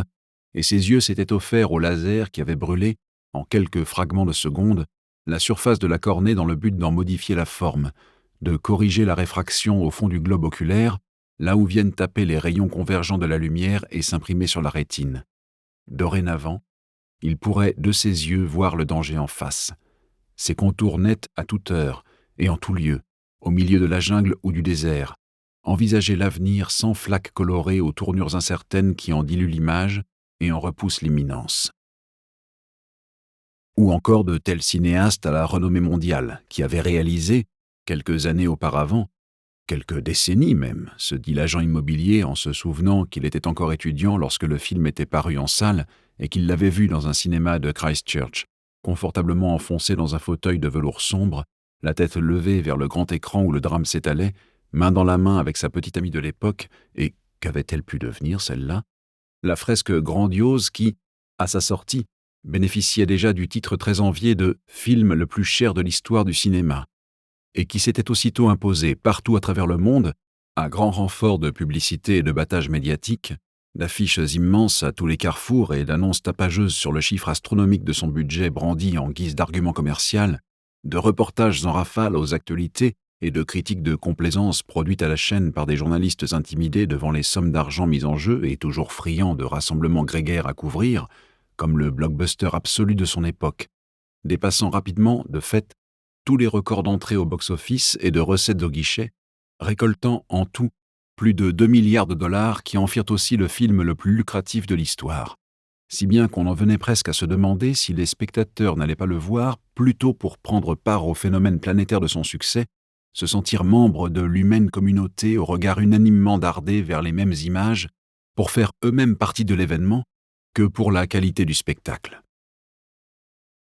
On ne savait plus si c'était l'œuvre ou son triomphe qui valait un tel engouement. On prenait son billet,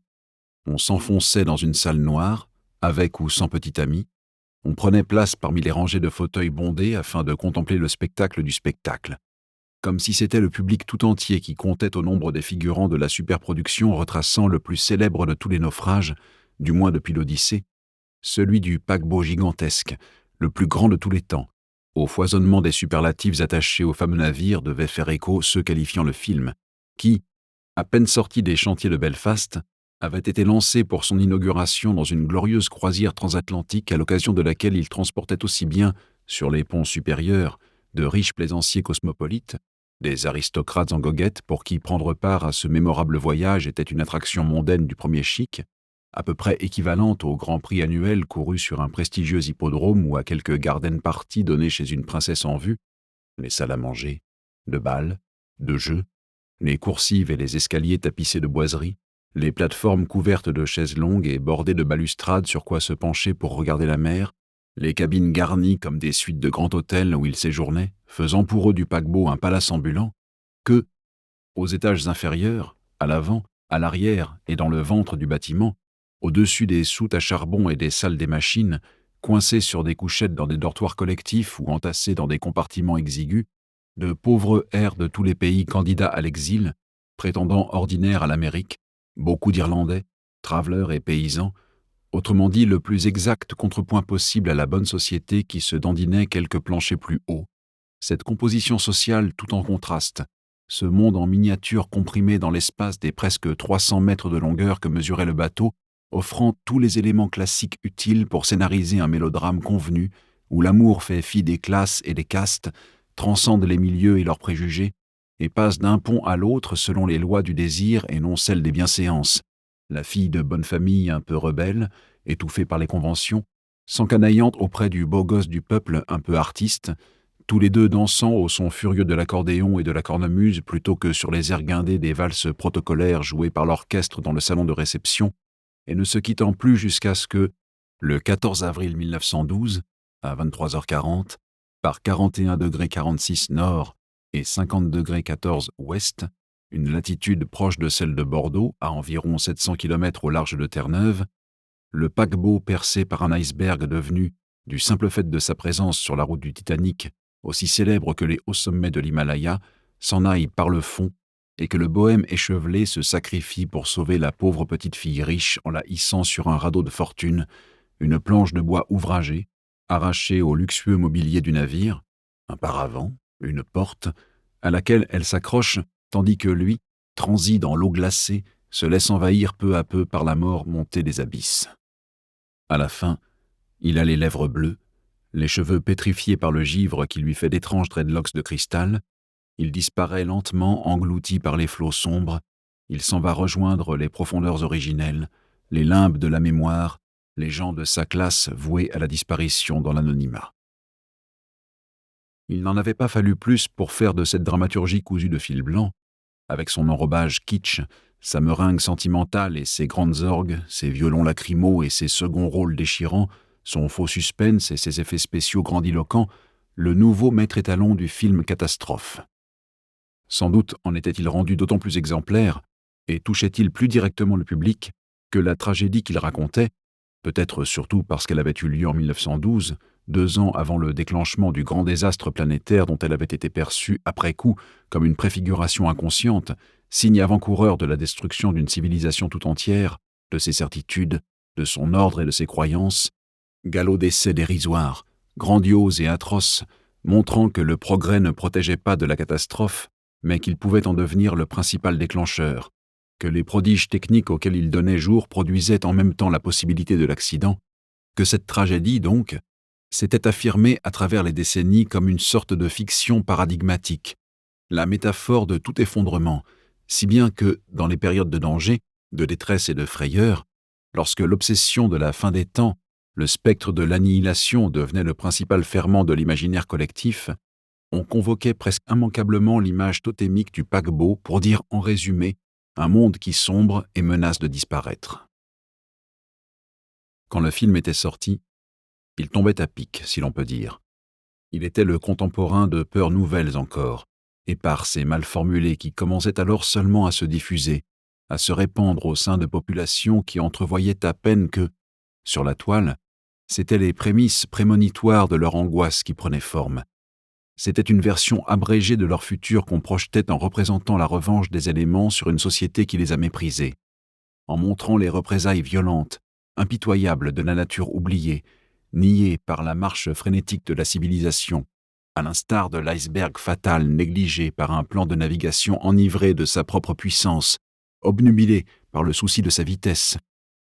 obsédé par l'unique objectif de pousser toujours plus le navire sans tenir le moindre compte de l'espace où il évolue, de la mer considérée dès lors comme une pure surface domestiquée, utilitaire dont la, pourtant, proverbiale hostilité, l'antique réputation de grand adversaire intime de l'homme ballotté au gré de ses caprices, soumis à ses tempêtes, à ses rages et ses représailles, au déchaînement de sa violence aveugle et à la fourberie de ses courants, de ces vents imprévisibles qui jettent les marins dans l'errance, avait été omis, effacé au profit de la seule prouesse machinique. Et la grosse fable cinématographique balourde rencontrait, accompagnait, ainsi les hantises qui s'insinuaient dans les consciences. L'idée que l'humanité éperdument lancée à la poursuite aveugle de son bonheur était insensible aux destinées de l'arche où elle vit, lesquelles se retourneraient nécessairement contre elle, et que, bientôt, pareille au paquebot propulsé à tombeau ouvert à travers l'océan, lorsqu'elle verrait se profiler le péril, l'obstacle dressé droit devant, il serait trop tard pour virer de bord. Changer de direction n'empêcherait pas la collision, la catastrophe serait déjà engagée. Nous en étions là, désormais, pensait l'agent immobilier isolé dans l'habitacle de son 4x4, en regardant défiler le ruban d'asphalte devant ses roues et, autour de lui, les montagnes bleutées, leurs cimes enneigées qui rosissaient dans la lumière déclinante, et se remémorant encore l'image du bateau fracassant sa coque contre le monticule de glace qu'il échoue à éviter, puis stagnant longuement, enfoncé dans la nuit, la proue basculée dans l'océan, n'attendant plus que l'inéluctable engloutissement avec des gens affolés en pagaille, qui continuent de courir et de tomber le long de l'immense carcasse inclinée, mus par, comme on dit, l'énergie du désespoir, arrachant dans la salle noire, parmi les spectateurs, des cris de terreur. On se cachait les yeux derrière les mains, on se tortillait sur son siège, on soupirait d'empathie en admirant l'ampleur du désastre, bien que, à ce dont se souvenait l'agent immobilier, à ce moment-ci du film, on vit avec un peu trop d'évidence la gigantesque maquette construite en studio se superposer au prétendu vaisseau accidenté, l'inertie grossière du décor écrasait les mouvements de foule et que la catastrophe colossale prit fâcheusement l'aspect d'une apocalypse en kit. Et encore ceci. Tout ce trépidant spectacle montrait que, même à la dernière extrémité du danger, lorsque sévit la panique la plus aiguë, celle qui prélude à une mort certaine et coïncide avec l'irruption dans les esprits de la conscience de leur fin prochaine,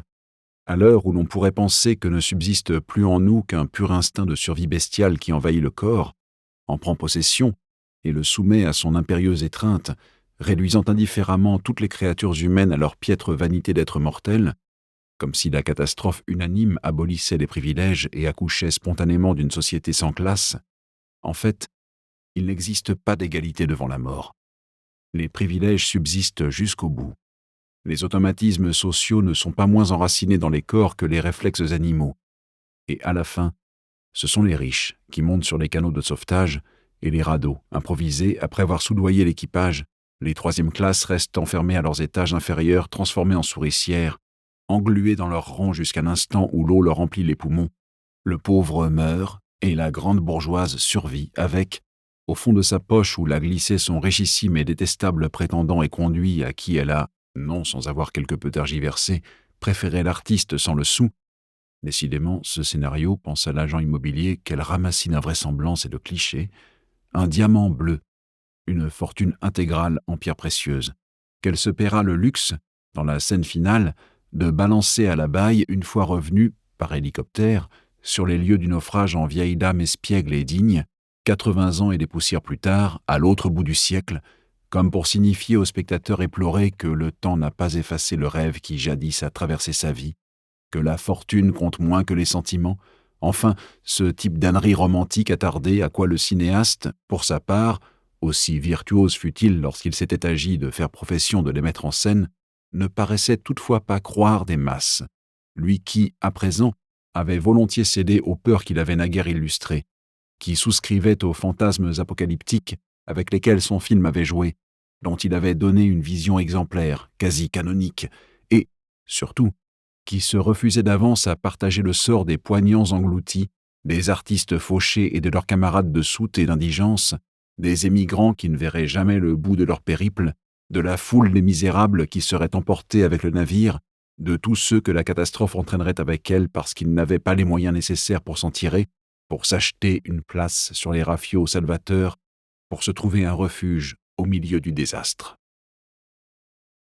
Le cinéaste ne voulait pas ressembler à son héros qui finit par crever dans l'océan glacial en faisant s'étrangler de sanglots le public planétaire. Si le chaos devait venir, il l'accueillerait comme quelqu'un qui l'avait vu venir de loin et s'y était préparé, qui, pour leur avoir un jour donné forme, a déjà fait le tour des calamités, connaît l'apocalypse comme sa poche, et tandis que partout ailleurs, sur tous les continents, les villes sursaturées seraient devenues des champs de bataille pour les guerres civiles en cours, que la fumée ininterrompue d'entrepôts en flammes noircirait les cieux au-dessus des anciens faubourgs des mégalopoles, que des colonnes de réfugiés encombreraient les routes en redoublant le bandeau de bitume par de longues lanières de corps, de bagages et de véhicules enchevêtrés, que les lits des cours d'eau asséchés seraient changés en décharges où s'entasseraient à ciel ouvert les déchets d'une civilisation expirante, asphyxiés sous les monceaux d'ustensiles, de loques usées, d'emballages vides, d'appareils obsolètes ou de camelotes surnuméraires qu'elle avait elle-même produits jusqu'à en être submergée, que des campements sauvages, souvent dressés en lisière de ces mêmes décharges avec lesquelles leurs franges se confondraient, si bien que l'on ne saurait plus par endroits distinguer entre les empilements d'ordures formant tout un relief quasi urbain de tertres hauts comme des immeubles et de méandres aléatoires, tracés par des années d'accumulation anarchique, et des dédales spontanés aux venelles incertaines, surgit comme l'effet d'une poussée horizontale incontrôlable, agglomérats précaires, fortuits et irrépressibles constitués de baraquements en planches et en tôles, de cabanes bricolées avec les matériaux trouvés parmi les détritus alentours, de tentes jetées en hâte pour une nuit et restées sédentaires, occupées par des femmes et des hommes entassés dans l'attente de partir voir ailleurs, de trouver un chemin à prendre, et qui, à défaut d'un endroit où aller, demeurent là indéfiniment, croîtraient jusqu'à devenir de véritables cités organiques à l'agencement non planifié, tandis que la moindre nappe phréatique enfouie sous des dizaines, des centaines de mètres de roches, de sédiments ou de sable ferait l'objet d'une intense convoitise, que chaque pluie serait devenue une manne, que les corps assoiffés rôderaient à travers des terrains vagues au sol rêche, encroutés, fissurés de lézardes, en respirant à grand-peine l'air brûlant où l'on verrait volter des sacs en plastique déchirés comme d'étranges membranes translucides, des méduses de synthèse gonflant leur ventre gélatineux et flottant au vent, tandis que toutes ces images défileraient dans sa tête, empliraient son esprit en même temps qu'avec délectation il jouerait à les enchasser, à s'en dégager l'âme, le cinéaste, replié dans la villa sécurisée qu'il avait acquise sur l'île du Nord, contemplerait l'océan, cet océan qu'il avait tant exploré et mis en scène, jusqu'à mettre en scène parfois ses explorations mêmes et les infinies modulations de ses humeurs, ces rouleaux qui montent et se cassent dans un lancinant fracas, ces placides étendues striées d'écume aux jours de faible brise, la volupté de ses chatoiements sous le soleil, d'autres fois la puissance de ses ondulations ou sourde d'immenses menaces qui, lorsqu'il y penserait, lui procurerait un frisson parcourant sa colonne vertébrale et, tout de suite après, la félicité douillette et légèrement coupable de se sentir prémuni contre tous les dangers. Il boirait du café, du whisky, de l'eau finement pétillante extraite de sources vives jaillissant dans la montagne. Sur sa terrasse, affalé sur une chaise longue ou dans un rocking-chair, il lirait de vieux polars dont Hitchcock et Howard Hawks, en leur temps, dans un autre siècle, un autre monde, avaient tiré des films noirs. Il descendrait l'après-midi dans la salle de projection souterraine que, Par coquetterie d'auteur, il aurait fait bâtir aux dimensions et sur le modèle de celles où Fritz Lang, Michel Piccoli et Jack Palance dissertent sur le cinéma dans Le Mépris. Il aurait même fait placarder au mur l'affiche originale du film en grand format, celle de 1963 qui ressemble à la couverture d'un livre de poche, à la couverture de la version française de Lolita de Nabokov par exemple, où d'un semblable fond vert bouteille se détache le visage blond de la nymphette, et sur laquelle on voit, peints à grands traits bien appuyés et en couleurs acidulées, la célèbre crinière de Brigitte Bardot, la choucroute détachée, tomber en cascade d'un côté au-dessus de son épaule, ondoyer le long de toute la partie gauche de l'image, ses lèvres rouges, éclatant, entr'ouvertes, ses yeux qui fixent intensément le spectateur comme afin de l'aguicher, de l'inciter à devenir le voyeur qu'il aspire à être, ou de le prendre à témoin d'on ne sait quelle détresse mystérieuse, et sa poitrine provocante qu'elle cache autant qu'elle la met en valeur sous un tissu, une serviette éponge, que son bras replié tient serré contre elle, d'un rose, ce tissu moelleux, à peine plus pâle que celui qui lui monte aux joues. Là, dans ce petit temple personnel où, sous prétexte de célébration d'une œuvre admirée, l'hommage rendu au culte cinématographique en quoi lui-même s'était illustré viserait surtout à flatter sa propre personne en se plaçant, soit sur le même plan que ceux qui l'honoreraient. Le cinéaste passerait son temps à visionner les uns après les autres des films catastrophes, mettant en scène les mêmes fléaux qui sévissaient au dehors, en légèrement pire. Qui sait? Peut-être aurait-il fait installer dans un coin, à côté de Bardot par exemple, un distributeur de pop-corn, et les yeux fixés sur l'écran, vautré dans un fauteuil en cuir, un plaid écossais remonté jusqu'au menton, piocherait-il dans un étui en carton les grains de maïs éclatés qu'il se jetterait sous le palais. Nul ne se trouverait dérangé par le bruit de sa main fouillant le pot, ni par les craquements et roulements de la mastication. Son terrier solitaire lui offrirait tout le loisir de s'étirer en poussant de longs soupirs d'aise, de bâiller, de s'exclamer, de frémir quand apparaîtrait soudain dans un coin de l'image le monstre redouté, d'encourager les personnages acculés à la fuite devant de terribles dangers, de pleurer leur mort, les retrouvailles entre un père et sa fille éloignés par quelque volonté malveillante, quelque calamité impromptue, ou l'ultime baiser de deux amants que le destin sépare. Sur sa rétine se multiplieraient tremblements de terre, crashs aériens, incendies gigantesques, explosions nucléaires, invasions extraterrestres, épidémies galopantes, pluies de météorites, brusques variations climatiques responsables de sécheresses, d'inondations, de glaciations, famines et migrations anarchiques de peuples en loques. Nous espérons que vous avez apprécié cet aperçu. Pour continuer à écouter ce livre audio sur Google Play Livres, utilisez le lien dans la description de la vidéo.